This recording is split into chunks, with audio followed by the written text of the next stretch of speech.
안녕하세요. 경리TV 한아란입니다. 이번에는 고정자산 관리 대장에 대해서 알아보도록 하겠습니다. 그럼 좋아요와 구독, 알림 설정, 댓글, 땡스 부탁드리며 1대1 개인 맞춤과외, 멤버십 한정 영상과 그룹과외, 격리 업무 대행 서비스도 많은 관심 부탁드려요.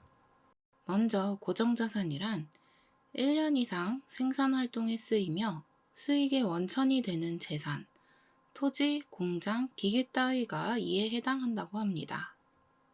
그럼 회사가 보유하고 있는 이런 고정자산의 관리를 위해서 그 목록과 상세 내역을 기록한 대장을 고정자산 관리대장이라고 합니다.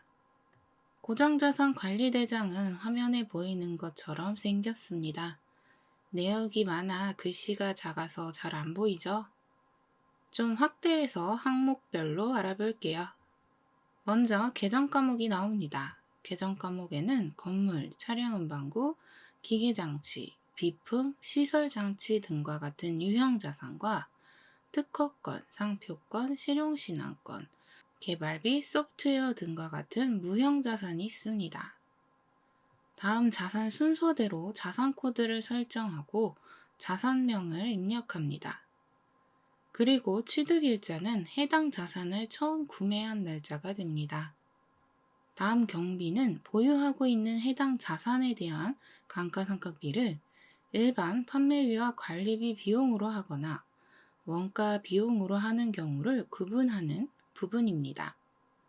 예를 들어 제조 공장에서 사용할 기계장치는 제조 원가 비용이 포함해야 하고 사무실에서 사용할 자산은 일반 판관비로 해야 합니다.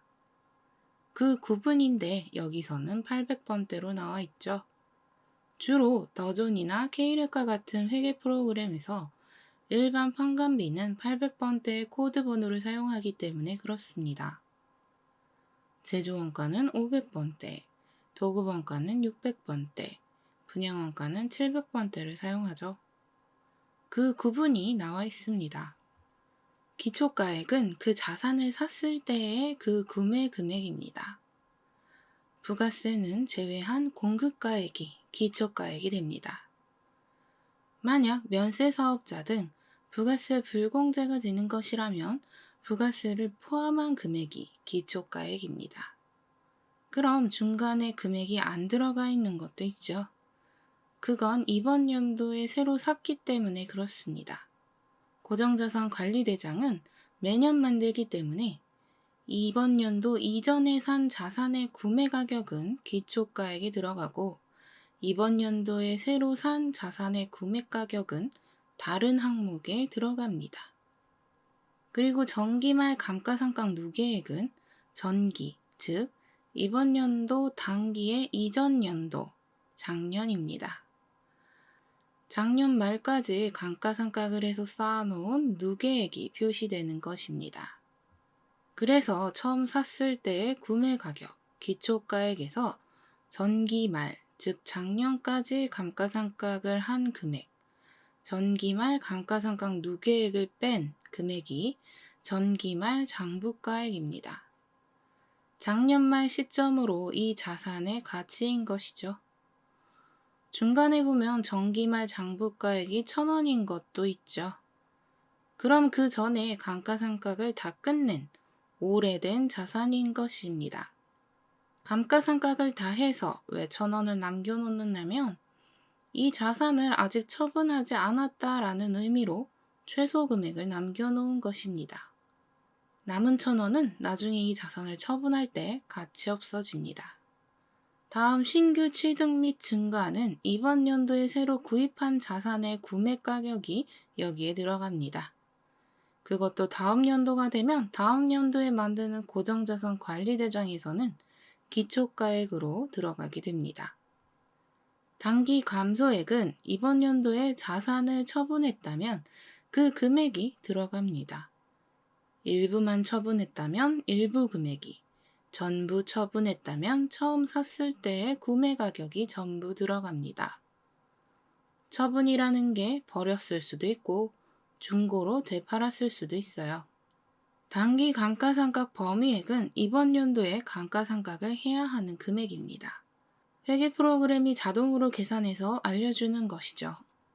그럼 회사 계상 상각비는 그 범위액 내에서 감가상각을 실제로 반영한 금액입니다.